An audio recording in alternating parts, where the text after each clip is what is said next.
Gente de colores.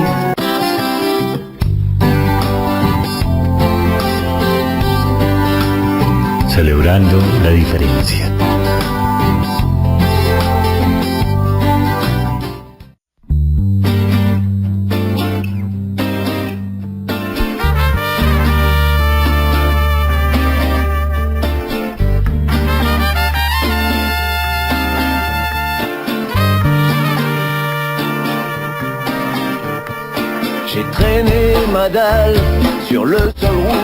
Hola gente de colores, bienvenidos a La Buena Radio, la emisora de la Universidad Nacional.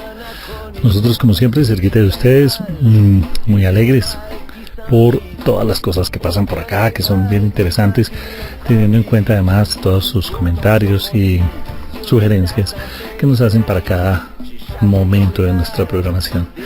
Le mandamos un abrazo grandote a Sarita y a Bubulina. Hoy las dos tuvieron muchísimas cosas que hacer, las tienen un poquito emboladitas, pero bueno, seguramente ustedes las escucharán en programas siguientes. Hoy tenemos una invitada muy especial. Quiero darle la bienvenida a Lina Esmeralda Flores. Hola Lina Esmeralda, ¿cómo estás? Hola Eduardo, bien, ¿y tú cómo vas? Muy bien, contento acá de tenerte aquí en los micrófonos de La Buena Radio en Gente de Colores para que hablemos de una cantidad de cosas. Lo primero es darte la bienvenida, decirte chévere que estés con nosotros y que nos cuentes como todas esas cosas que te han tenido ocupada durante la vida. Pero bueno, hablemos un poquito de eso. Cuéntanos un poco en clave como biográfica. ¿Quién es Lina Esmeralda Flores? Hola Eduardo, primero muchas gracias por invitarme, estoy muy contenta por estar acompañándolos. Y bueno, ¿qué te voy a contar? Pues una persona muy del corriente, digámoslo así, tranquila, alegre, dedicada mucho a mi parte académica, que me ha llevado a tener grandes triunfos y pues muy agradecida con la vida por todo lo que me ha dado. Eso en cuanto a lo personal. En cuanto a lo académico, pues he tenido algunos cambios de vida a nivel académica. Primero fui administradora de empresas, contadora pública, tecnóloga en comercio internacional, trabajé en un banco y de ahí para acá, por cosas de la vida, terminé estudiando licenciatura en educación especial y a esa carrera le debo muchísimo lo que hoy soy. Ya habiendo terminado ya, y claro, ejercido y todo sí, eso, ya. Tu otra carrera, te metiste a estudiar educación especial. Sí, la vida me dio esa vuelta. ¿Por qué decidiste hacer eso, Lina Esmeralda? Bueno, tuve un problema a nivel médico. Tengo neurofibromatosis, no lo sabía, tenía una enfermedad que se generó a través de mi embarazo. Ya. Y mi chica nació con neurofibromatosis, ahí encontraron que yo tenía, duré 3 meses en cuidados intensivos, estaba terminando la carrera de contaduría pública. Y por cosas de la vida, como que el médico le dice, hasta aquí llegas, ya de aquí ya no vas, aquí te quedas. Y yo en el aquí te quedas dije, listo, yo me voy a quedar aquí, pero quiero quedarme haciendo lo que a mí me gusta, sin perder ese quehacer que tiene uno en la vida cuando entra a un hospital, que pasa a ser un paciente. Entonces yo como que me negué a eso y en esos 3 meses decidí estudiar contaduría pública, terminar mi carrera, mientras que sabía que hasta ahí llegaba. Ya. Y pues mi hija en eso pues logró salir con una parálisis, la mal mencionada parálisis cerebral, una insuficiencia motora de origen cerebral. Y pues yo resignada hasta que aquí llegaba la vida y pues se firmó y todo el cuento exonerando a los médicos de su responsabilidad. Y mis profes de contaduría pues me ayudaron en el proceso y ellos con su pedagogía. Ya casi era grado póstumo, mejor dicho. Sí, pero sí me hicieron estudiar, no eran tan nobles tampoco, no, había que estudiar. Aunque se vaya, allá ejercer. Sí, allá voy a ejercer. Me voy con esa genética. Sí. Y bueno, aquí estoy. Parece ser que la vida nos dio otra oportunidad y no nos permitió irnos. Cuando regreso a casa, pues con todos los inconvenientes, porque pues, digamos así, tampoco tenía ciertos controles físicos, porque fueron 3 meses en cuidados intensivos, con una cantidad de problemas. Duré más o menos un año en recuperación, pero en ese año me di cuenta que mi hija tenía un inconveniente también. Ahí fue donde se hizo todo el estudio, que efectivamente presentaba una neurofibromatosis. Y por las calcificaciones que aparecen en la enfermedad, pues fisioterapias, todas las terapias, fisioterapia, fono, ocupacional, no era que trabajaran mucho con ella, precisamente porque el cuadro clínico era muy complicado. Era muy complejo. Ya. Y también le dieron 2 años de vida a ella. Caramba. No tenía control cefálico, no gateaba, bueno, una cantidad de inconvenientes. En ese proceso yo empiezo como a estudiarla a ella, ¿no? Como ¿Qué edad tenía ella? Cuando yo llegué a la casa tenía 3 meses y medio más o menos. Ahí fue donde la conocí. Chiquita. Sí, y llegó a los 2 años y no tenía control cefálico, no, absolutamente nada. Empecé a estudiar sobre el área de fisio, porque se supone que eso era lo que ella no podía hacer. Claro. Y pues uno siempre está mirando es lo que no se puede hacer. Para derrotarlo. Sí, buscando como la cura, ¿no? Uno siempre tiene como esa imagen buscando alguna opción. Sí. Claro. Y pues desde ahí cree uno que del que no se puede hacer se puede tener calidad de vida, ¿no? Sí. Pero también me empecé a dar cuenta que ella tenía el área cognitiva conservada, ¿no? Que era inteligente, que hacía seguimiento, aunque el seguimiento visual se le dificultaba, que me escuchaba, y empecé como a darme cuenta que ciertas cosas que me decían en el área médica como que no eran, como que no concordaban, ¿sí? Y decidí ponerme a estudiar fisioterapia. Por cosas de la vida llegué a estudiar fisioterapia, pero alguien me dijo en la ventanilla que por qué más bien no estudiaba educación especial, y yo... ¿En cuál ventanilla? En la ventanilla de la universidad. Cuando ibas por la secretaria cuando iba a escribirme, sí. Ay, me dijo, ay, es que ¿por qué no estudia más bien educación especial? Y yo, ¿y qué es eso? ¿Y qué es educación especial? Y yo, ni por la mente. Claro. Entonces decidí estudiar educación especial, por lo que ella me explicó en la ventanilla. ¿Ves qué maravilla, no? O sea, sí, claro, la recuerdo a ella, ya no sé quién es, no sé cómo se llama, pero la recuerdo. Y empecé a estudiar tarde porque entré para marzo a la universidad. Claro, ¿y fue afortunada la recomendación o no? Sí, afortunada. O sea, hoy cuando miras Uf, a través del tiempo, dices que hubieras preferido quedarte estudiando fisioterapia o... No, o sea, sí valoro muchísimo toda la parte clínica, Claro, todo lo por que tiene que ver supuesto. con la parte médica, una ciencia muy avanzada donde las investigaciones son muy rigurosas, pero no cambio educación especial. No cambio porque educación especial me dio una visión diferente de la vida, no solo para mis hijas y para ella en exclusivo, sino para mí. O sea, yo no debo centrarme en lo que no se puede hacer. Educación especial me enseñó en que yo debo centrarme en lo que yo sí puedo hacer. Claro. Y a partir de lo que se puede hacer, como lo dice Cuba, donde tuve después la oportunidad de estudiar, arrastramos toda la defectología. Claro. Para ellos se llama defectología el proceso. Sí, Entonces, muy Vygotsky, ¿no? Sí, es una... hay que ver que la pedagogía ellos la base la tienen desde Claro. Vygotsky, Rusia, y Claro, es la claro, base de ellos. Pero precisamente ahí aprendí esa teoría, que yo tengo que mirar lo que realmente puedo hacer, y a partir de eso miro cómo llevar adelante lo que no puedo hacer. Claro, inclusive a veces lo que se puede hacer no está claro. Exacto. Hay que construirlo, pero pensando en positivo es que precisamente se le abre la puerta al mañana. De otra manera seguimos mirando el futuro con el espejo retrovisor y Claro. eso no sirve para nada. Para nada. Ok, y entonces, ¿qué pasó? Síganos Ahí contando. entonces empecé a ver qué era lo que mi hija podía hacer en ese trayecto. Me retiré del banco, decidí dedicarme a mi hija. Me di cuenta que una de ellas también, la intermedia antes, tiene un coeficiente intelectual alto, se estaba confundiendo en ese entonces en el colegio con un autismo.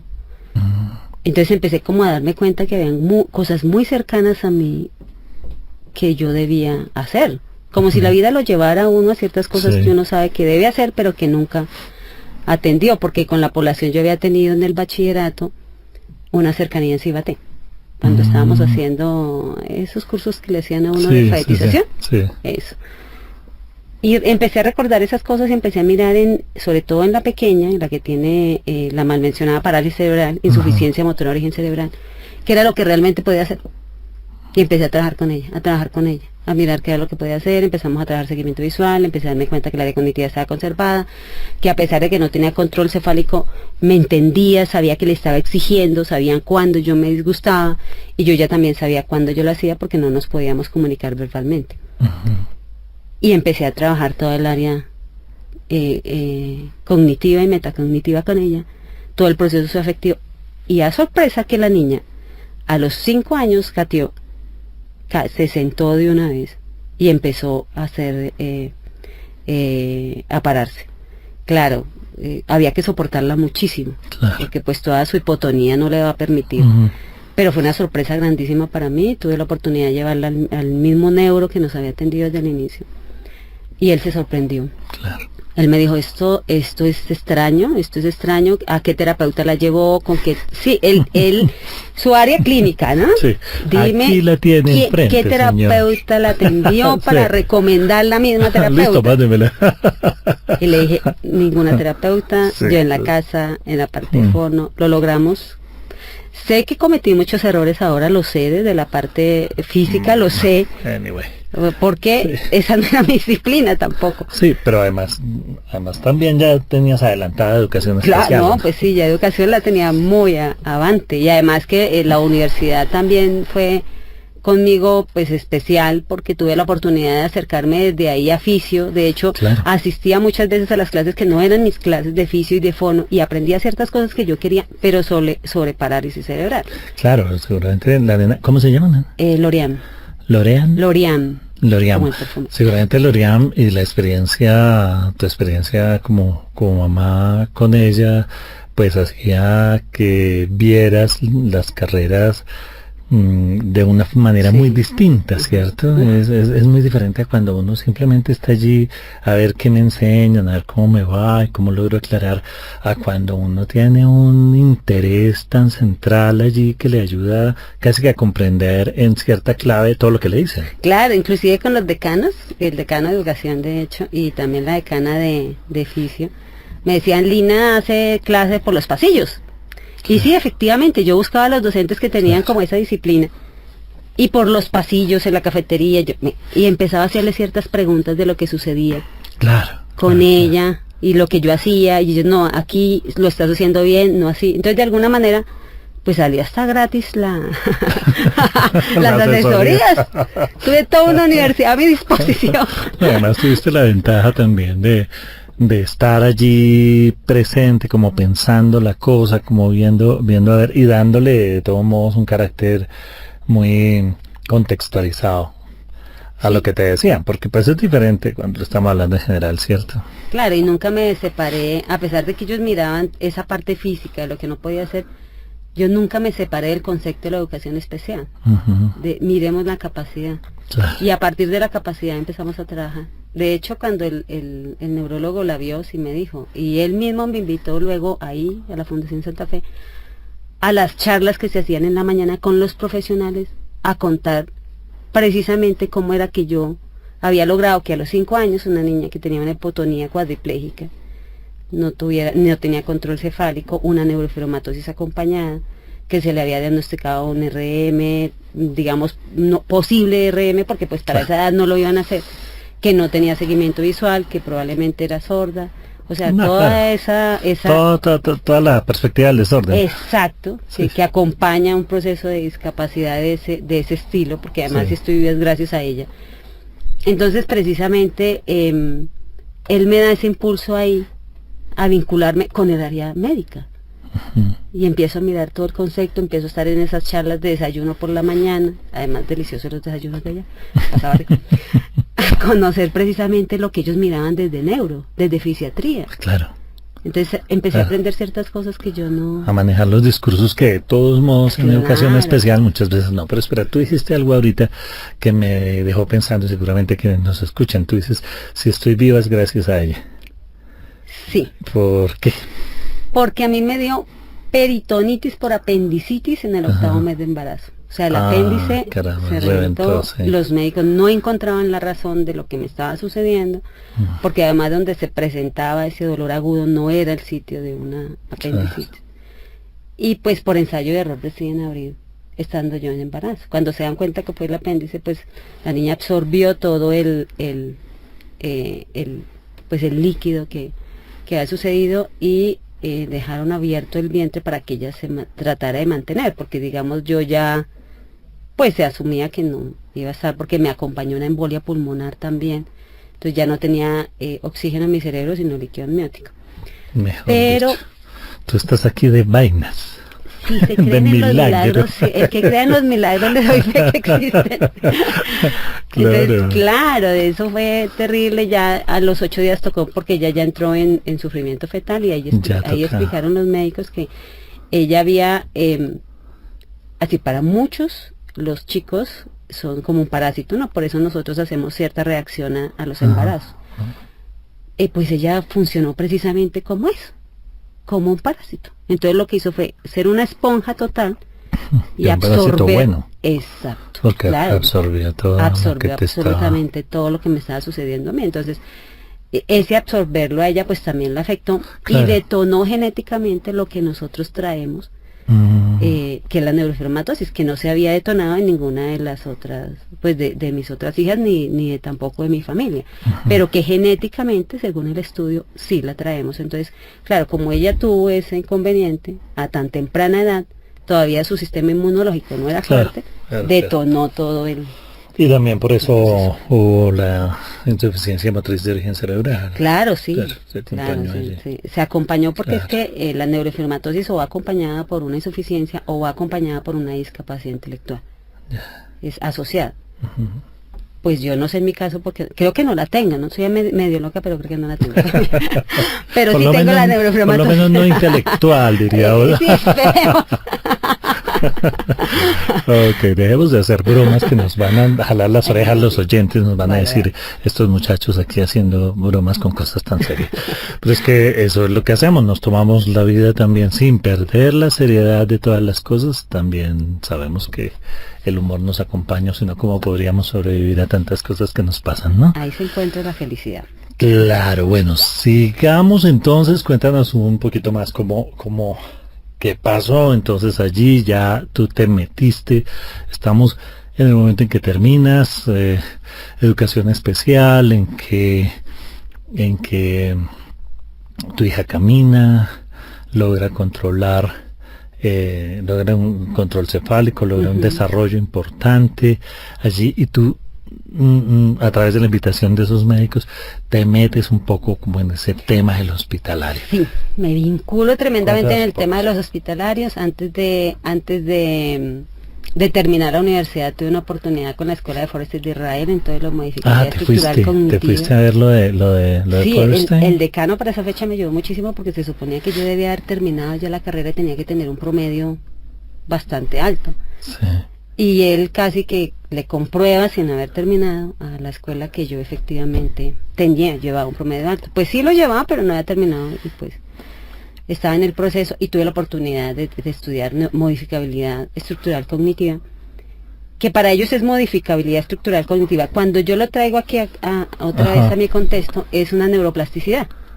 Y empiezo a ver que si bien que de alguna manera tiene relaciones importantes. Claro, y empiezo a ver que de alguna manera lo que yo había trabajado con mi hija durante todo ese tiempo era neuroplasticidad. Qué bien. Había hecho una modificabilidad estructural cognitiva en ella, desde el órgano más importante, que es el cerebro, y había empezado al contrario de la ciencia médica, no del cuerpo al cerebro, sino del cerebro al cuerpo. Pero eso lo hice por ensayo y error. Claro, en ese proceso que me acerco ya a trabajar en el área clínica y a darme cuenta de que lo que yo había hecho se puede llevar de una manera más rigurosa, se presenta la oportunidad de trabajar con Oncosalud. O sea, yo empecé a buscar un medio donde yo pudiese presentar mi práctica y mostrar que en el hospital se podía llevar la pedagogía, no tanto la recreación, sino la pedagogía como tal. Claro. Y que podríamos trabajar desde eso. Entonces, claro, busco como entidades como la Marley, que trabajaban lo de recreación con los chicos. Y allí conozco una persona muy importante, que es el dueño y director de Oncosalud, y yo estaba buscando población con parálisis cerebral. Y él me llama y me propone que por qué no lo hago con cáncer, en chicos en procesos de morbilidad y mortalidad. Claro. Y yo, o sea, para mí fue un reto grandísimo. Y empiezo a darme cuenta que del 100% de los chicos con síndrome de Down, el 30% tienen leucemia linfoblástica aguda. Entonces empiezo a mirar que mi población también está ahí. Claro. Estaban mis niños también ahí. Entonces empecé a trabajar con todos los chicos, pero dándole importancia a los chicos de síndrome de Down, que de alguna manera también presentan una insuficiencia motora, porque son muy hipotónicos. Claro. Y empiezo a trabajar con ellos, y no, fue genial, fue estupendo. Al principio fue complejo, yo no voy a decir que no fue tampoco tan sencillo, tocó generar prácticamente un sistema. Necesité apoyo en la universidad porque no era fácil encontrarme con chicos en procesos de morbilidad y mortalidad, y yo con la pedagogía en la mano, enseñando a leer, a sumar, a cantar, cuando pues sabía que estaban pasando por un proceso, y por ejemplo los hematoncólogos pediátricos muchas veces me decían, le quedan 2 semanas de vida, se lo entrego, ya de ahí para allá yo ya no lo vuelvo a ver. Ya no hago más. Y ya no hago más, y era mío, o sea, ya era mío. Y yo empezaba a trabajar con ellos y me sorprendía que a través de la pedagogía podríamos durar hasta un mes. Ajá. Y hasta un mes no mal vividos, hasta un mes riéndose conmigo, esperando que yo llegara. Habían algunos que generaron dependencia en el sentido que yo llegaba y, por ejemplo, la enfermera en jefe me decía, ¿llegó por fin Lina? Yo, sí, llegué. Fulana no quiere comernos hoy. Y yo, no. Imagínate, entonces yo decía, bueno, aquí hay que ponerle un pare también a que no creen dependencia conmigo, pero que sepan que el proceso es la profesora. Sí, claro. Ellos esperaban a su profesora. Claro, además resultaba siendo un personaje absolutamente más cercano, más divertido, más propositivo que el profesional de salud. No porque los profesionales de la salud no lo sean, sino porque están ocupados en otras cosas. O sea, tú ibas a relacionarte con los niños de otra manera. Sí, pero lo más importante es que ellos no me veían como el que viene aquí a hacerlos reír. Claro, mira que eso era lo importante, lo que yo descubrí ahí era que ellos, igual que yo, cuando estaba en convalecencia, cuando estaba en la hospitalización, yo no quería perder mi identidad. Yo era estudiante, yo tenía un trabajo, yo tenía una vida. Ahí me di cuenta que ellos querían igual, no perder su identidad, no pasar a ser pacientes. Ellos querían tener su profesora, sus compañeros, su mamá que fuera también, su horario de descanso, su recreo, bueno. Ellos querían otra vez tener eso. De tales a tales horas yo voy a estudiar matemáticas, de tales a tales horas yo voy a estudiar lengua castellana, de tales a tales horas yo voy a estudiar... Ellos todavía querían tener esa vida que tenían por fuera. Y al mediodía viene mi mamá por mí, vamos a almorzar. Entonces hicimos como ese proceso. Yo no hablaría de una escuelita, pero sí de un ambiente de aprendizaje, en el que ellos se volvían a sentir ellos. Y la familia se volvía a sentir familia. Un ambiente pedagógico, sí, claro. Ya la mamá no llegaba a las 8 de la mañana, a las 9 a hacer la visita, sino ya sabía que tenía que llegar al mediodía por el niño, porque había terminado su jornada escolar. Ya a esa hora iba a almorzar con él y le iba a preguntar cómo le fue, qué estudió, vengan, qué tarea, profe, en qué tarea le ayudo. Entonces igual, pues yo no era que dejara las tareas como tal, porque pues sabemos que eso no, pero sí una actividad para que hiciera con mamá. Claro. Ok. Vamos a tener que parar un momento en esta interesantísima conversación con Linda Esmeralda Flores, porque se nos acabó el tiempo. Vamos a invitar a Linda Esmeralda y a ustedes que nos escuchan a que nos acompañen en el siguiente programa para que continuemos conversando de todas estas cosas tan interesantes. Linda Esmeralda, un abrazo grandote, muchas gracias por estar con nosotros. A ustedes, por favor, recuerden, escríbanos, gentedecolores@unal.edu.co. Miren en www.unradio.unal.edu.co, en la franja temática Gente de Colores. Allí ustedes pueden picar y escuchan los programas anteriores.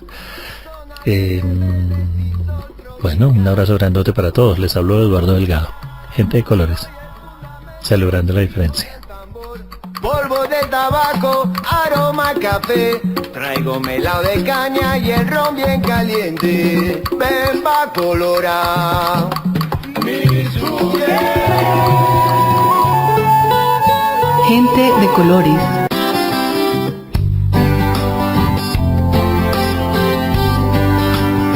Celebrando la diferencia.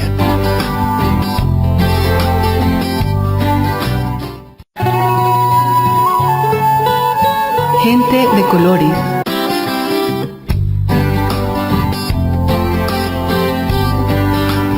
Celebrando la diferencia.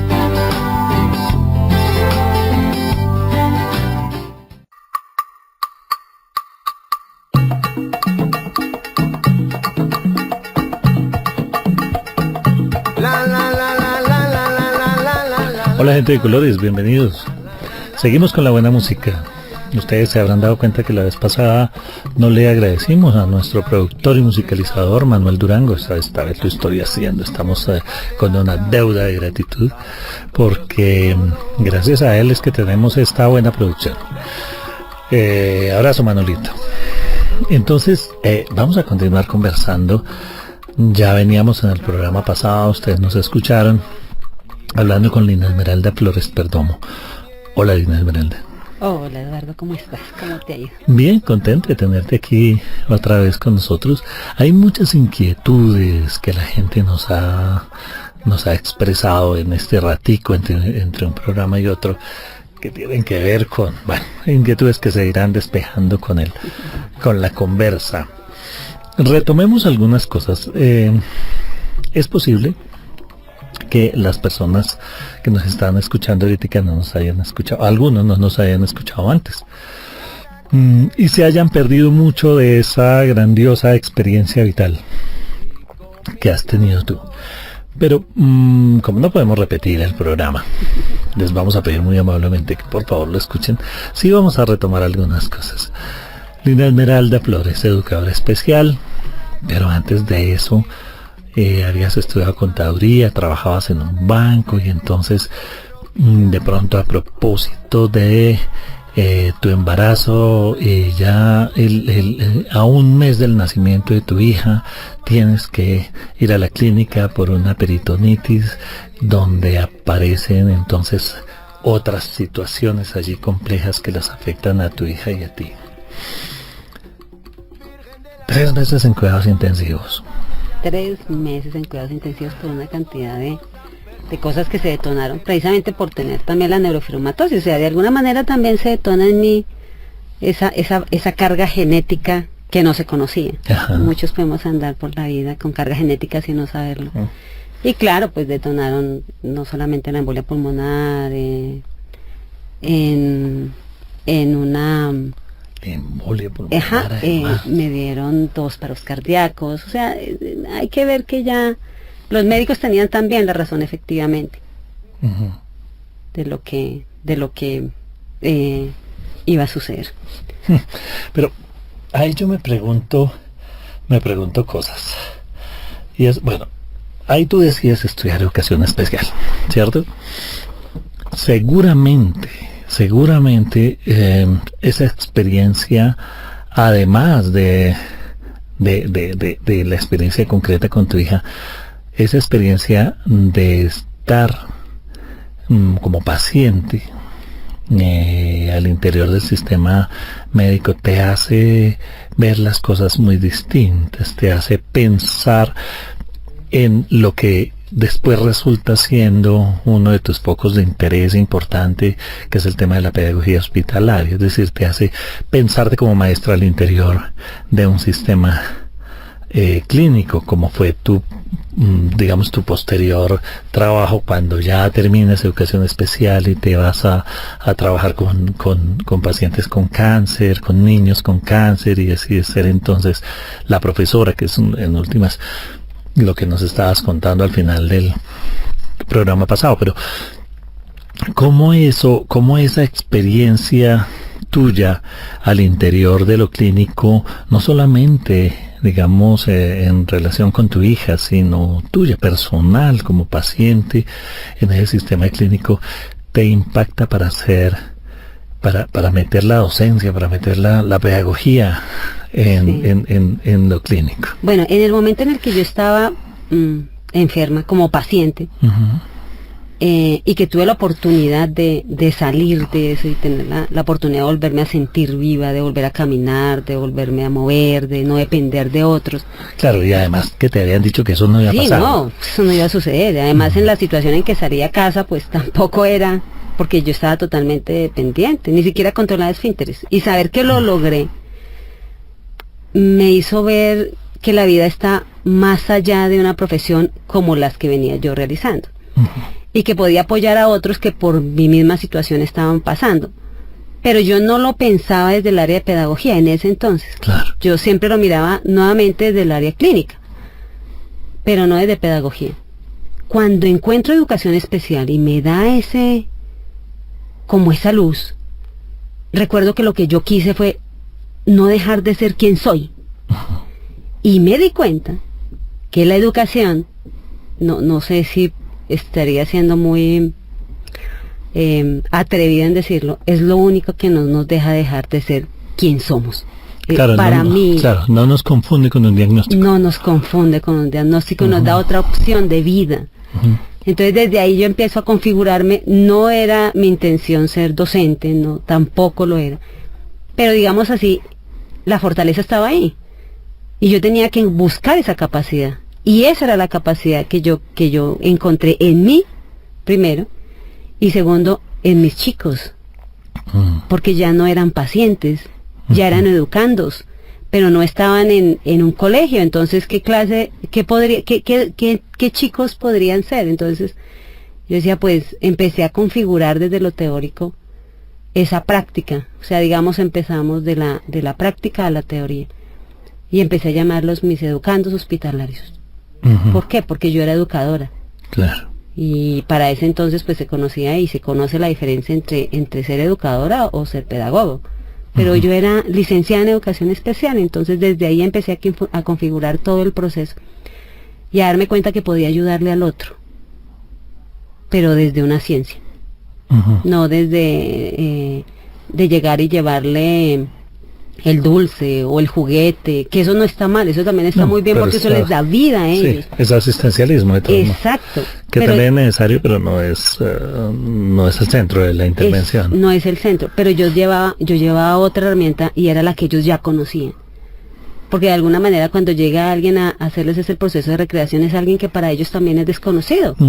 Y estos, los que son recreacionistas, tienen que empezar a romper una barrera muy grande. O sea, son muy fuertes para lograr que el chico confíe en ellos. Claro. Porque por más de que sean, son desconocidos. Claro. Pero yo, aunque no conocían a la persona, no conocían a Lina, era la profesora. Y la profesora es conocida para ellos. Claro, el rol es algo con el cual ellos han crecido todo el tiempo. Y además les traía la imagen de algo, digamos, compartido con otro montón de pares, es decir, todos los chicos van al colegio, ¿no? Exacto. ¿Ya? Y cuando yo empiezo a mirar eso, pero también permito que, por ejemplo, en algunos pabellones, cuando se podía, fuera el amiguito, el compañero. Entonces ya la clase se convertía entre el educando pediátrico, el compañero y hasta la profesora. Porque entonces hubo profesoras que empezaron a darse en cuenta de lo que yo estaba haciendo y pues cuando aquellos chicos regresaban al colegio, ellas me decían, ay, ¿por qué no me lo ayudó a avanzar en esto? Mire, yo le mando la guía con la mamá.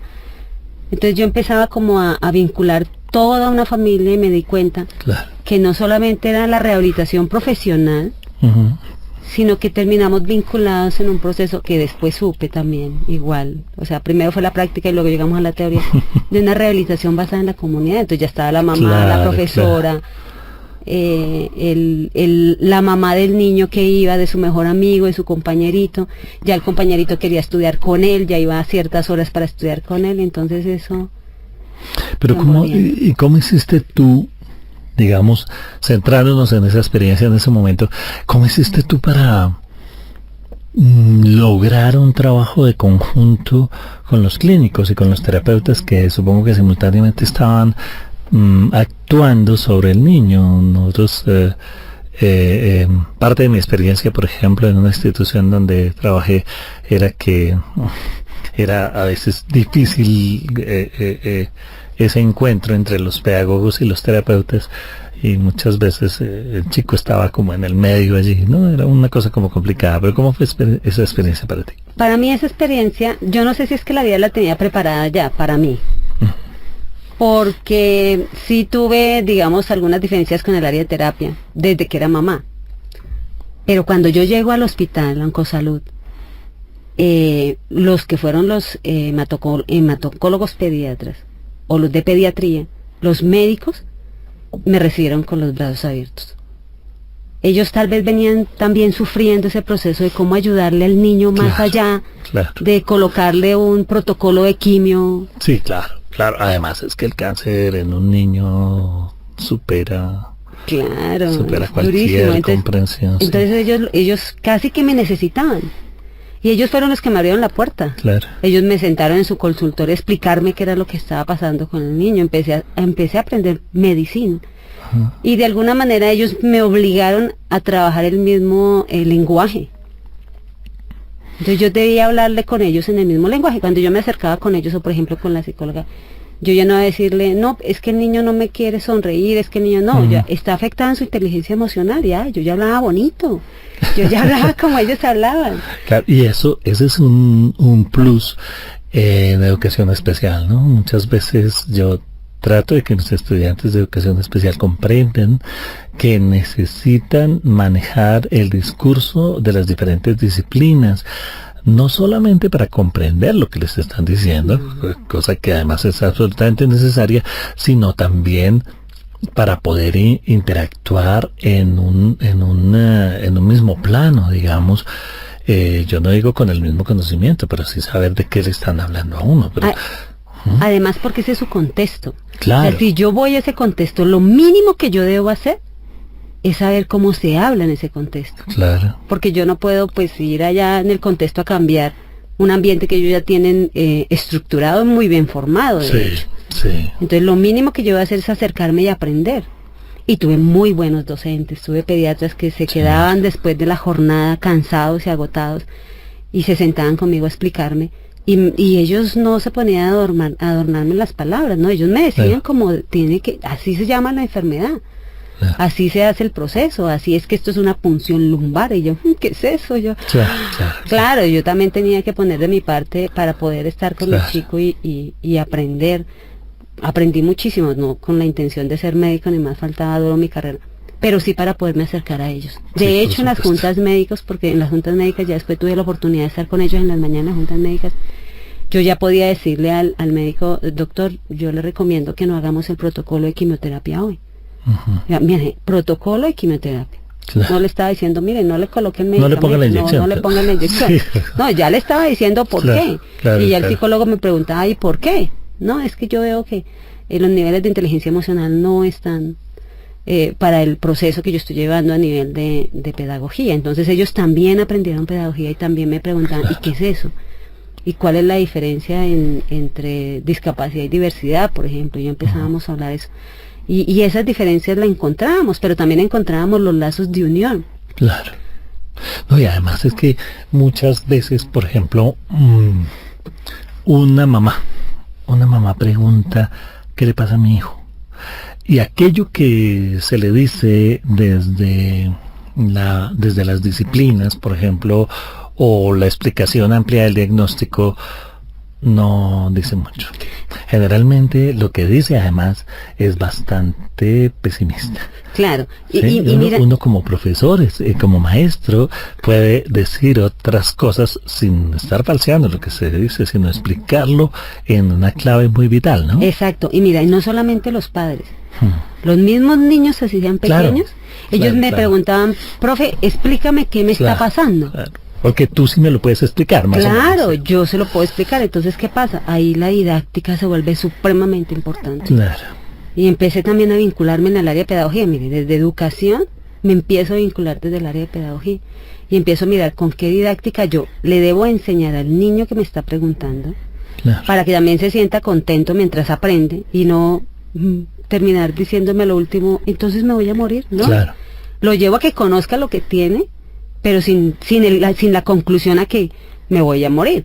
No, además que se ha demostrado, por ejemplo, desde una perspectiva positiva de la salud, que en la forma en como cada uno de nosotros entiende lo que le está pasando, afecta directamente eso, no es algo que no, sobre lo cual no podemos hacer nada, ¿cierto? Claro, y lo mismo, ¿cómo le enseño yo al papá? Y Claro. dependiendo del nivel del papá, porque tenemos todos los niveles, ¿sí? Papás que nunca han ido, por ejemplo, papás de afuera, de fundaciones, de regiones muy apartadas, que nunca han ido al colegio, que no sabían ni leer ni escribir. ¿Y cómo le explico yo a ese papá? A otros papás que inclusive, de hecho, son profesionales. Claro. ¿Y cómo le explico a eso? Entonces la didáctica ahí se vuelve supremamente importante. Y mirar desde ahí cómo me acerco a todos, para mí fue muy importante. A partir de eso empezamos a hacer una investigación ahí mismo en Oncosalud, y era mirar si efectivamente lo que yo hacía Ujú. mejoraba la salud. Y me llevé la sorpresa que, aunque no fui la que empezó la investigación, el médico que lo llevó a cabo me dijo: el sistema inmunológico de los chicos desde que usted está acá ha mejorado. Qué bien. Entonces, claro, yo sentí que lo que yo hacía ya tenía no solamente un fundamento pedagógico, en el que el niño de pronto regresara al colegio y no estuviera tan atrasado en sus clases y no se sintiera de alguna manera segregado cuando regresaba al colegio, Ujú. sino que para el área médica mi trabajo era importante. Claro, eso es básico, ¿no? Y lo encontraron ellos, no fui yo. Entonces empecé a trabajar como con más ganas el proceso en desarrollo de morbilidad, mortalidad, y ya terminé vinculándome en algunas otras áreas como cuidados intensivos y cosas así, y ya me invitaron a trabajar con tercera edad. ¿Quién va a creer? Ellos también están en un proceso Claro. que necesitan mucho apoyo, y no solo desde la recreación, sino precisamente también desde un área en el que se sientan que construyen de nuevo su vida, aunque entre comillas aparentemente se esté acabando. Sí. Eso me hace pensar en varias cosas frente a lo que se ha denominado pedagogía hospitalaria. Porque si bien el ámbito, digamos, en donde se desempeña es al interior del ambiente hospitalario, no necesariamente y únicamente es así. No. ¿Cierto? Por No. ejemplo, tú puedes trabajar con tercera edad en lugares donde no son hospitalarios, o sea, Ujú. centros de cuidados. Y además como la aplicación de todo ese proceso. Cuéntanos un poco sobre la pedagogía hospitalaria aquí en Colombia. ¿Cómo está haciendo ese desarrollo? ¿Qué fue lo que fuiste encontrando tú a partir de la práctica, pero que te fuiste encontrando pues con una serie de teorías y de tradiciones también desde otros países? Cuéntanos un poco como todo eso. Bueno, a partir de esto, de mi práctica, tuve la oportunidad de precisamente cuando fui a Cuba, de estar en un concurso que hacía la Red Educativa Mundial con la UNESCO.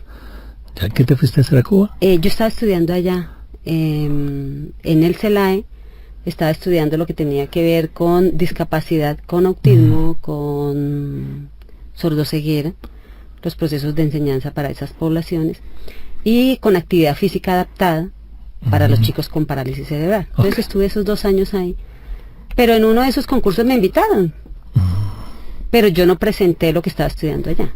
Yo lo que presenté era lo que estaba haciendo acá. Ya. Y eso pues parece que llevó bastante, o sea, se generó un impacto muy grande, porque Cuba de alguna manera, aunque no lo llama pedagogía hospitalaria, ellos tienen algo que se llama escuela de paso. Y en Claro, esas escuelas de paso ellos tienen esos chicos que están claro, en condiciones de enfermedad o discapacidad, claro. y ellos miran cuáles pueden llegar a ir al colegio, a hacer un proceso de inclusión o de integración, o definitivamente no. Pero no le habían dado como la misma importancia a esa área de hospitalaria. Ujú.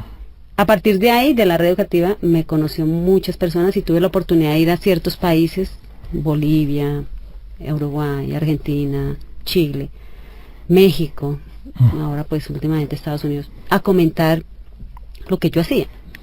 Y ahí es donde me empiezo a dar cuenta que sí existe la pedagogía hospitalaria, y ya tenía un nombre para lo que yo hacía. porque aquí en Sudamérica empezó en Argentina, pero eso viene desde Italia. Y empiezo a darme cuenta la visión que tiene cada país de la pedagogía hospitalaria. De acuerdo a su tradición. Claro, de acuerdo como llega. Y me doy cuenta que aquí en Colombia, digamos, no es la pedagogía hospitalaria, no es el mismo concepto que se tiene en otros países, como de hecho Argentina, como en Italia, como en España, sino aquí se enfoca un poco más hacia la parte psicológica, digámoslo yo, de mejorar ese proceso emocional del chico, de hacer de que tenga algo en el tiempo de ocio productivo, que maneje el tiempo de ocio productivo, pero no tanto el concepto fuerte pedagogía como manejar una reorganización curricular no, sino más hacia esa parte, ¿no? De un proceso más lúdico. Entonces empiezo a mirar que en Colombia la visión era esa. Claro, mi visión sí no, con la que yo empecé sí fue con el currículo, sí empezar a hacer el proceso de inclusión con el currículo, no rígido, efectivamente no rígido, pero sí mirar, por ejemplo, lo que el chico le gustaba hacer. Y ahí yo quiero aprender álgebra, listo, vamos a aprender álgebra. Ahí yo tuve que aprender muchas cosas, de verdad. Claro. Me tocó revisar muchas cosas que había dejado también en mi bachillerato y de hecho en mi primaria. Pero me doy cuenta que la línea que tiene Colombia es esa. Es más ese proceso de desarrollo en socioafectividad, desde la lúdica. Y desde ahí veo que son las prácticas para Colombia. Lo que de alguna manera, por ejemplo, no pasa en Argentina. Ellos sí se vinculan un poquito más con eso, aunque con la parte de currículo, aunque ellos son fuertes en tanatología. Y empiezan, pero esas dos líneas están separaditas. Pero la formación, la formación, por ejemplo, aquí en Colombia, algo similar a pedagogía hospitalaria, ¿existe a nivel universitario? Sí, a nivel universitario existe. Hay universidades que se han encargado de trabajar el proceso, pero vuelvo y digo, el proceso no es el riguroso de la pedagogía. Es más un proceso lúdico. Pero ¿forman gente en pedagogía hospitalaria o está metido dentro del currículo? No, está metido dentro del currículo. De alguna manera está metido dentro del currículo.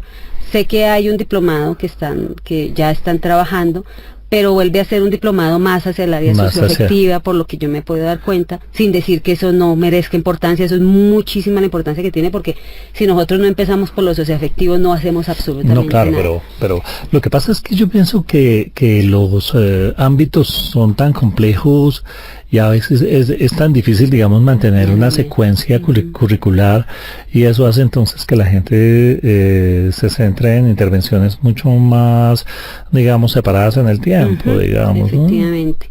¿No? Y cuando uno no tiene claro, por ejemplo, por qué áreas o cómo va a trabajar, porque realmente en mi experiencia se debe trabajar por ciclos en el hospital. Cuando uno no tiene claro realmente el proceso pedagógico, pues divinamente termina en lo socioafectivo. Ahora, otra cosa que sí me preocupaba un poquito era que quienes han tomado esa área de pedagogía hospitalaria, sin desconocer que son pedagogos efectivamente en las universidades, no es que realmente se hayan acercado al proceso de pedagogía, porque esto es una disciplina que hasta ahora en Colombia realmente empieza. Entonces, casi que nos ha tocado construir, bueno, ¿cómo lo hago? ¿Cómo vinculo el área de pedagogía? Entonces, como es tan corto el tiempo que nos dan en las universidades, muchas veces un semestre, pues de aquí a que yo le explique a un estudiante que es una reorganización curricular por ciclos, con un ambiente de aprendizaje, con una flexibilización, pues no hago el acercamiento realmente al hospital con el chico. Entonces, de alguna manera, como es tan corto el tiempo, pues nos queda más fácil hacer un proceso lúdico, trabajar algunas cosas que además es más y acercar a la población. Sí, claro. Sí, claro. Pero ahí tergiversa un poquito la idea de lo que realmente es la pedagogía hospitalaria. Ok, vamos a retomar eso en el próximo programa. Seguimos invitándote para el próximo programa, porque esto está todavía muy calientico. Tenemos que seguirle dando vueltas. Perfecto. Muchas gracias a ustedes también por escucharnos, a Lina Esmeralda Flores, un abrazo grandote, gracias por estar con nosotros. Por favor, recuerden enviarnos sus correos y sus mensajes a gentedecolores@unal.edu.co. Escuche los programas anteriores en www.unradio.unal.edu.co. Seguimos pendientes de ustedes. A Manuel Durango por su producción y musicalización, muchísimas gracias, un abrazo grandote. Y bueno, seguiremos en contacto. Les habló Eduardo Delgado, Gente de Colores, celebrando la diferencia.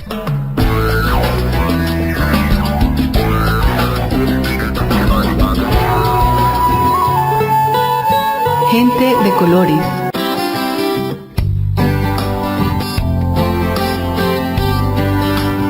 Celebrando la diferencia.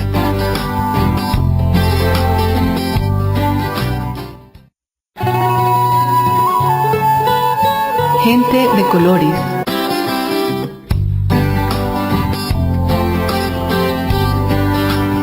Celebrando la diferencia.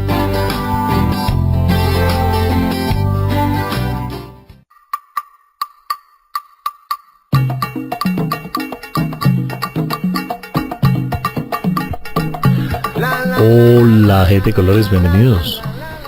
Seguimos conversando, seguimos aquí cerquita de ustedes, muy contentos por todas sus sugerencias y todas sus preguntas y todas sus inquietudes a través de nuestro correo electrónico.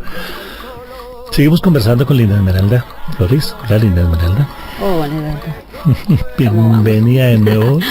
Feliz de estar acá otra vez. Qué bueno, seguimos hablando de pedagogía hospitalaria. A quienes no nos han escuchado, por favor, recuerde que usted puede entrar a la página y escuchar los 2 programas anteriores y muchos otros también, donde seguramente va a hacerse una imagen mucho más grande de lo que ha sido nuestra conversación con Linda Esmeralda Flores. Sin embargo, en este recuento que tenemos, veníamos hablando de pedagogía hospitalaria, ¿no? Veníamos hablando un poco de dónde se origina y cómo ha sido la cosa.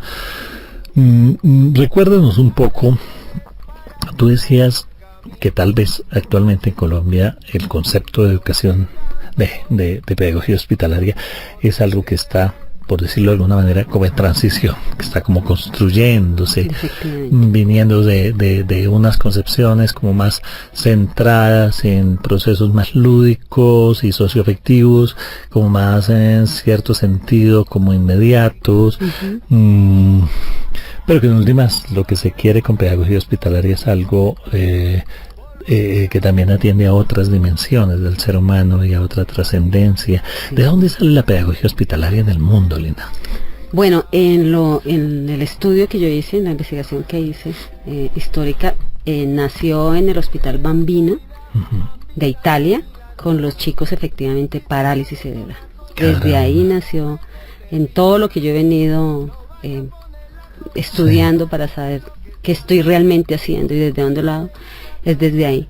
De hecho, Europa es muy fuerte en ese proceso y allá los pedagogos hospitalarios también están, unos son de la educación privada y otros son también de la pública, pero deben estar preparados, o sea, debe tener su especialización, su maestría en pedagogía hospitalaria. Oye, es sorprendente, esos italianos son una maravilla definitivamente, ¿no? Me recuerdas mucho, por ejemplo, el enfoque Reggio Emilia para primera infancia, todos los trabajos de Tonucci, son trabajos tan interesantes que vienen precisamente de la región Emilia en Italia, ¿no? Dice, caramba, definitivamente está pasando algo maravilloso con los niños, ¿no? Y algo me sorprende también, porque cuando yo empiezo a mirar también de dónde viene mi enfermedad, a sorpresa, los primeros rasgos de la enfermedad neurofibromatosis también están en Italia. Caramba. Entonces es curioso que estas dos cosas hayan aparecido ahí y miren hasta dónde llegan. No, y además a dónde pueden llegar, que todavía lo que está en el futuro es muchísimo. Bueno, movámonos un poco. Tú has escrito, hace poco te publicaron un libro, entiendo. Sí. Más de una publicación. Hablamos un poco de ese libro. ¿Qué es lo que hay allí? Bueno, tuve la oportunidad que la Red Educativa Mundial, a través de todo su proceso que viene trabajando, me publicara sobre pedagogía hospitalaria y de la salud, pero por un requerimiento de entidades un poquito más elevadas que impactan mucho la educación, lo hiciera con la visión de una educación inclusiva.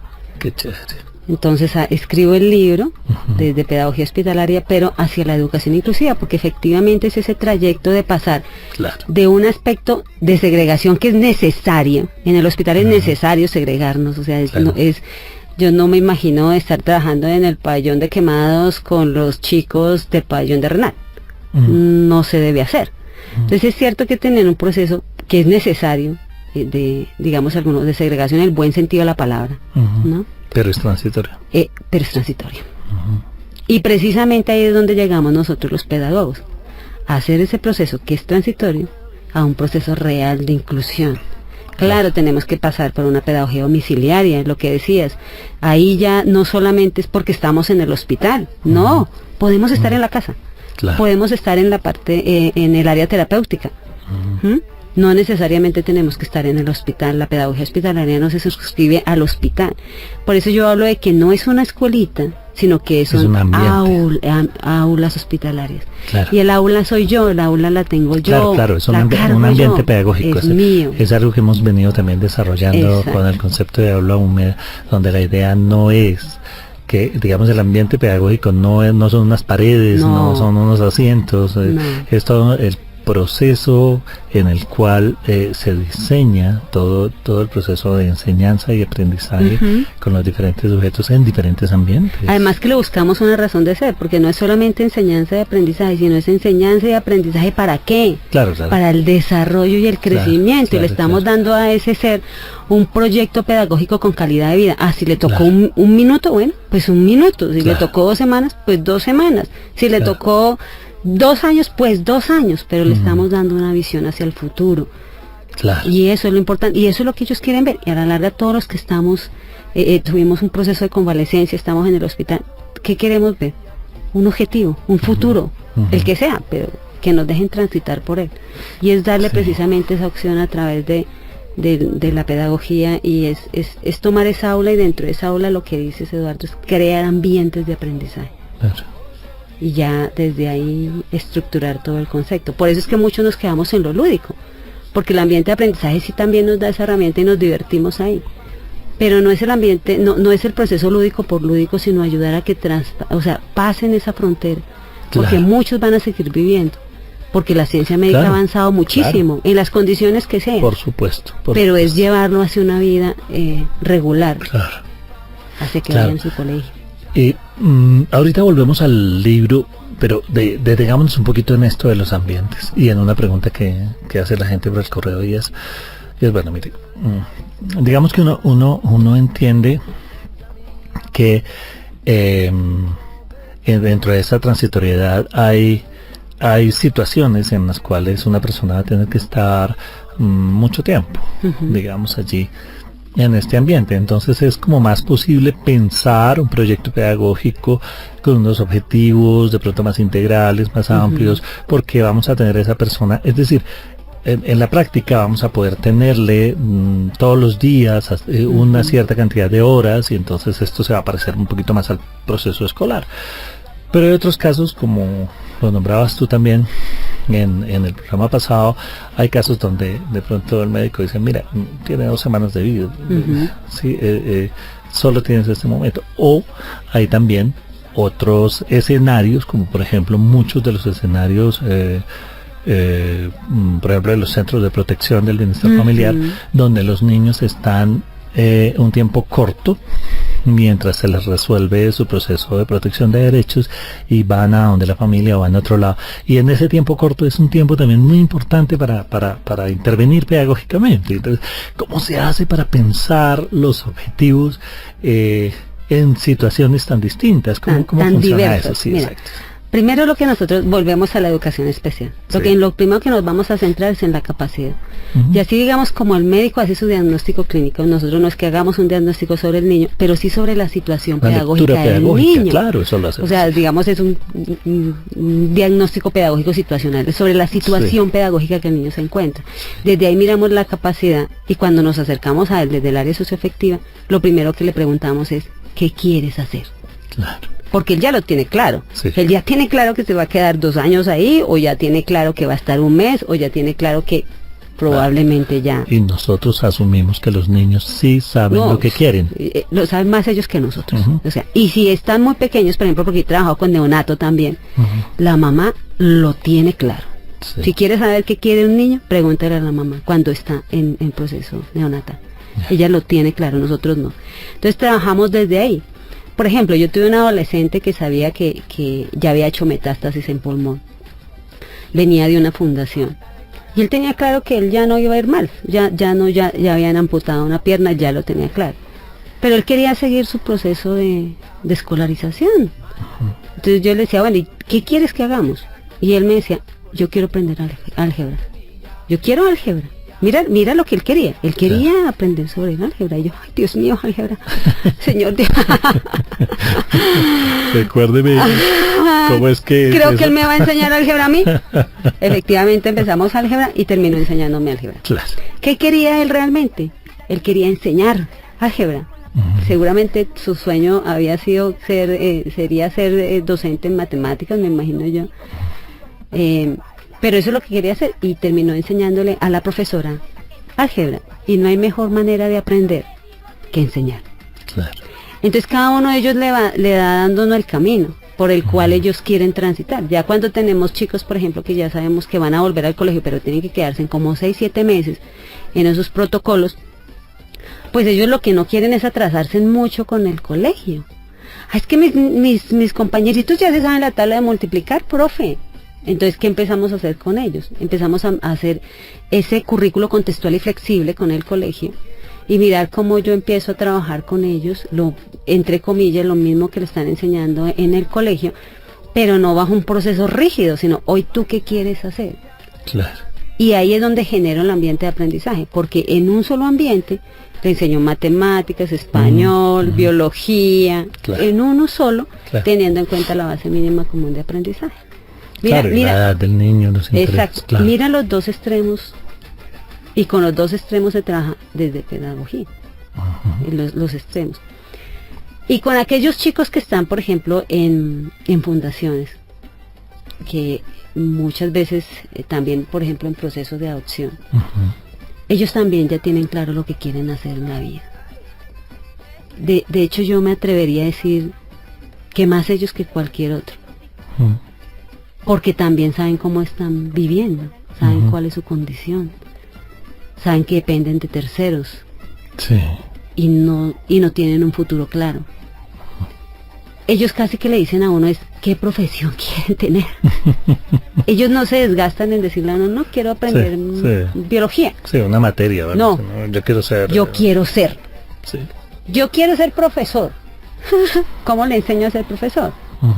Entonces con ellos ya estamos mirando es más hacia lo profesional, porque ellos ya quieren es eso, o sea, no han caminado, no han gateado, no han caminado, pero ya quieren correr.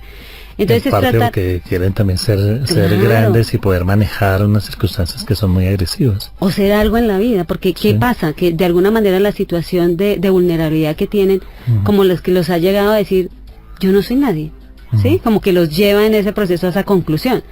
Y ellos tienen afán de ser alguien. Claro. Ese es el afán. Entonces empiezan a estructurarse desde otra manera. Hay algunos, por ejemplo, que tenemos la facilidad de trabajar por talleres, por ejemplo, y quieren ser reposteros. Entonces empiezan a trabajar todo el proceso de galletería y todo el cuento. ¿Qué hacemos ahí? Generamos un ambiente de aprendizaje. Claro. A partir de eso enseñamos la base mínima de matemáticas, Claro. de biología, y generamos un ambiente de aprendizaje. Digamos así, de alguna manera se desestructura ese proceso tan rígido que se tiene en los colegios regulares. Claro. Pero sin dejar de ver las bases mínimas del aprendizaje, como es el aprendizaje. Ahí digamos, también me recuerdas una situación que, bueno, pedagógicamente es muy importante, sobre todo con las personas en situación de discapacidad, y cuando estamos hablando de aquellos que han sido diagnosticados dentro de la mal llamada parálisis cerebral. Muchos de ellos con un compromiso motor muy grande, con dificultades muy serias para comunicarse, inclusive requiriendo algún sistema de comunicación aumentativa o alternativo para poder expresarse, pero con todos sus sus núcleos cognitivos, intelectuales, conservados. Pero por todo lo anterior, tratados como niños, tratados como si fueran bebés que no saben nada. Muchas veces los procesos pedagógicos no se estructuran con base en su edad y en su conocimiento, sino en los imaginarios, ¿no? En el imaginario de que como no pueden moverse, no pueden hablar bien, entonces no tienen una experiencia vital sobre el mundo, ni cosas que expresar y demás, y eso hace que no se generen unos proyectos pedagógicos que cuando se hacen muestran unas sorpresas impresionantes, ¿no? Y eso sí lo tengo yo por experiencia, porque mi hija tiene una parálisis cerebral cuadriplégica. Claro, ha avanzado muchísimo, a Dios gracias, o sea, yo no me puedo quejar de eso. Pero sí, efectivamente, el trabajar ya con esa población, que ya es, o sea, tiene un compromiso muy elevado, ya no es desde el solo docente. Ahí el compromiso es, y lo digo, es pasar de la interdisciplinaridad a la transdisciplinariedad. Sí. Y ese proceso pedagógico se construye entre todos, desde fisios, terapeutas, hasta el mismo neurólogo. Porque de alguna manera el neurólogo nos va dando el camino de cómo estructurar el proceso. Pero a partir de esa cercanía que yo tengo con el otro, y con un proceso de comunicación aumentativa y alternativa, yo voy a reconocer que realmente quiere. Claro. A eso hay que acercar la familia, su cuidador, o la mamá o el hermano, quien es más cercano esté, que lo comprenda más. Y empezar a trabajar desde ahí lo que él realmente quiere. Porque es que ellos también la tienen clara. Claro. Ellos no se van a desgastar. Ellos no se van a desgastar haciendo lo que no pueden. Ellos, es que ellos, yo digo, de alguna manera ellos son a la larga más inteligentes que nosotros para estructurar el proceso pedagógico, porque ellos nos dan el camino. Son los que nos muestran el camino. Pero como nosotros desde pedagogía debemos responder a un proceso estructurado, social, que además es válido y lo necesitamos, y que ellos también lo necesitan, de hecho, si quieren seguir estudiando e incluirse en la sociedad, es desde lo que ellos realmente quieren, hacemos un currículo contextual y flexible. Pero no lo puedo hacer sola en ese caso, en los casos ya muy complejos como este, o por ejemplo los chicos que están asociados con enfermedades como elefantiasis, por ejemplo, que es difícil trabajarlos también. Necesito a todos los profesionales del área médica, no lo puedo hacer solo. Y a partir de ahí trabajamos. Por eso es que yo hablo de que realmente llevar esta población a un proceso de educación inclusiva requiere de una transdisciplinariedad. Sí. O sea, requiere de más de tener un proceso burocrático, tener un proceso adocrático y de construir para el conocimiento. Y desde ahí, sin romper ningún esquema que nos establece el Ministerio o la Secretaría de Educación, con quien yo también apoyé todo el proceso de aulas hospitalarias, sin romper esos esquemas, genera un currículo contextual y flexible. Y ese currículo es para todos, no es para, no es individualizado, no es solamente para el chico que tiene una condición, sino es realmente para todos. ¿En qué nos diferenciamos? Exacto, ¿en qué nos diferenciamos muchas veces en la didáctica? Pero el resto, no, el resto es la misma construcción. Y estamos potencializando las capacidades que el chico tiene. Estamos demostrándole que él forma parte importante de un proceso pedagógico. Le dejamos la responsabilidad de su propia educación.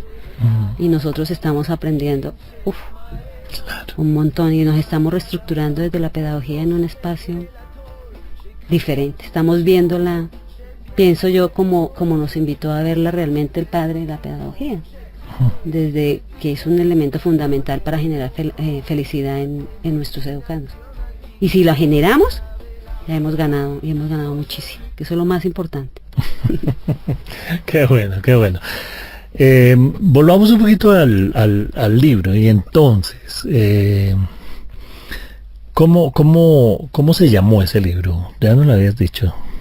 Pedagogía Hospitalaria y de la Salud, la concreción de la educación inclusiva para la inclusión educativa.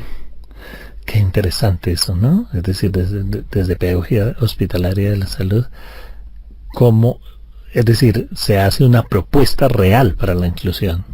Y yo siempre he dicho, si lo puedes hacer con una población tan vulnerable, si logras con ellos la educación inclusiva, óyeme, lo lograste con todos, claro.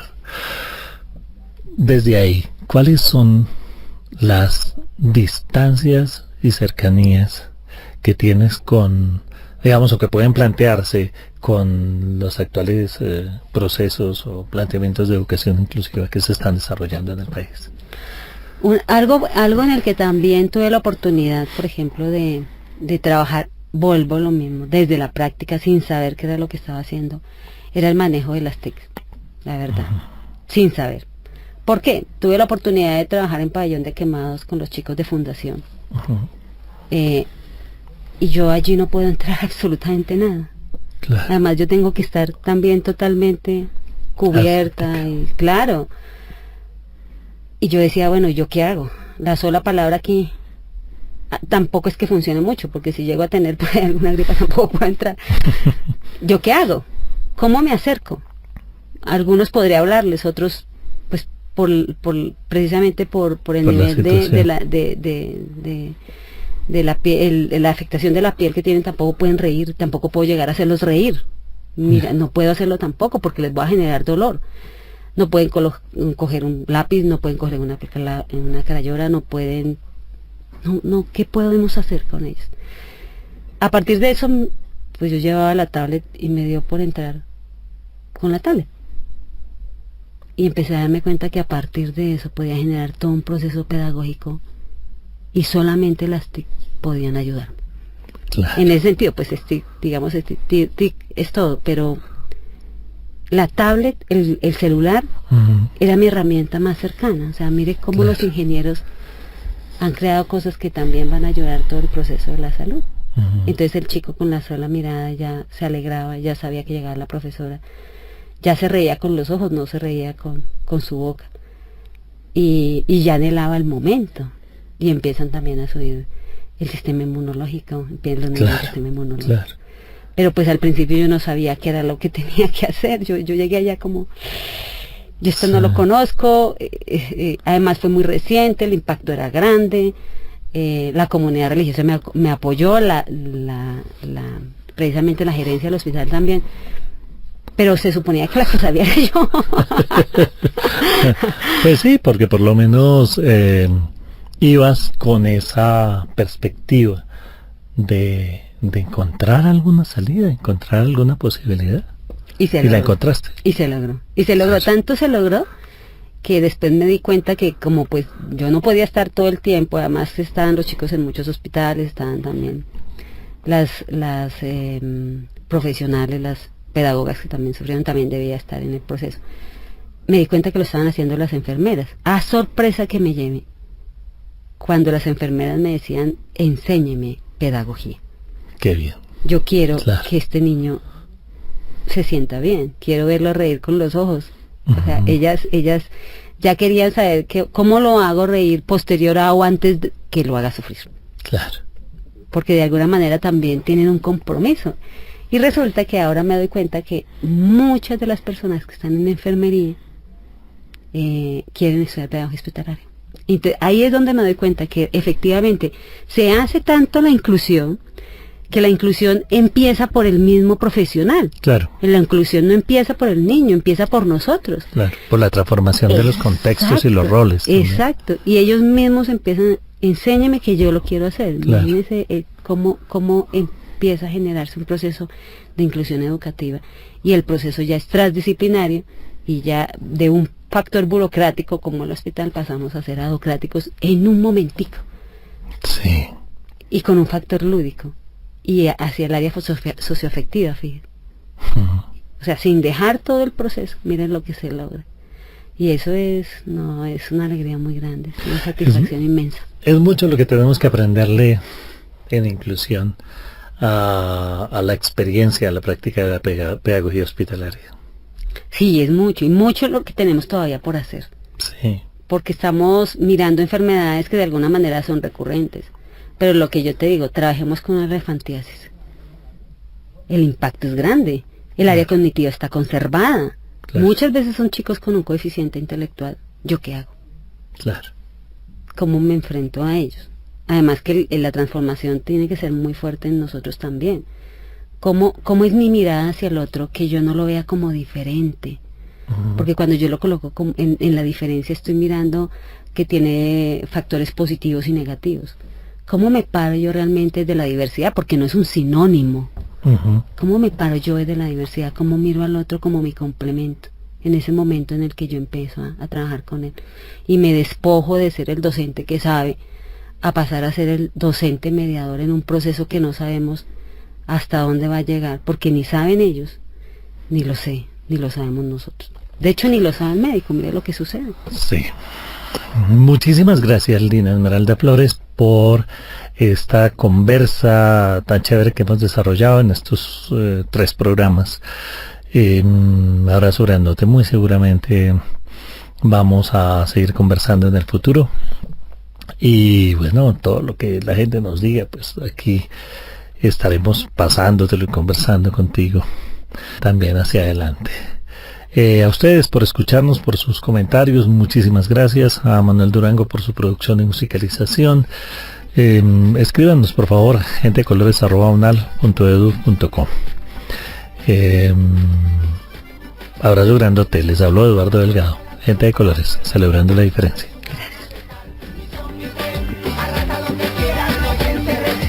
No tiene rival, no tiene rival.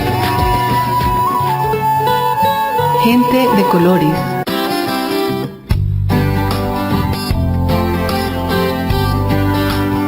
Celebrando la diferencia.